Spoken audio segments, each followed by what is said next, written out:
उत्तर भारत के एक दूर दराज गांव में एक पुरानी हवेली थी, चांदनी हवेली। कहते हैं वहां हर पूर्णिमा की रात को कोई लड़की झरोखे से चांद को निहारती है, लेकिन वो कोई इंसान नहीं, उसकी परछाई होती है और उसकी आंखों में इंतजार होता है। अर्जुन, एक युवा लेखक, शहर से गांव आया था कुछ दिन शांति पाने के लिए। उसे गांव की कहानियों से हमेशा लगाव रहा था। जब उसने चांदनी हवेली के बारे में सुना तो उसका दिल उसे वहीं खींच ले गया। हवेली अब वीरान थी, मगर जैसे ही अर्जुन ने उसका दरवाजा खोला, एक ठंडी हवा चली और अचानक उसे किसी की मौजूदगी का एहसास हुआ।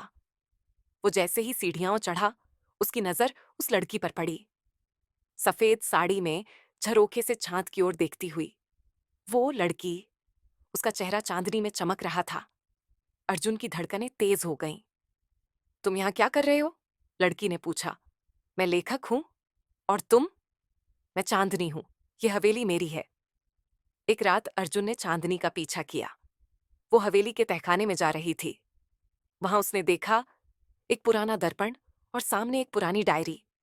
डायरी में लिखा था, चांदनी, जिसे मैं चाहता था, 1902 में इसी हवेली में मारी गई थी। हम भागने वाले थे, लेकिन उसके पिता ने उसे मार डाला। वो अब भी लौटती है मुझे ढूंढने।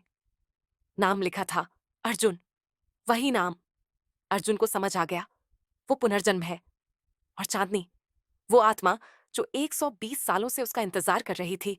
उस रात पूर्णिमा थी, हवेली चमक रही थी। चांदनी ने अर्जुन का हाथ थामा। अब तुम आ गए हो, अब मैं जा सकती हूं। नहीं चांदनी, अब की बार मैं तुम्हें अकेला नहीं छोड़ूंगा। उसने उसे गले लगाया। अचानक हवा तेज हुई, दरवाजे बंद हो गए और हवेली के भीतर से एक तेज रोशनी निकली। अर्जुन और चांदनी दोनों गायब हो गए। आज भी हर पूर्णिमा को हवेली के झरोखे में दो परछाइयां दिखती हैं, एक लड़का और एक लड़की, साथ साथ।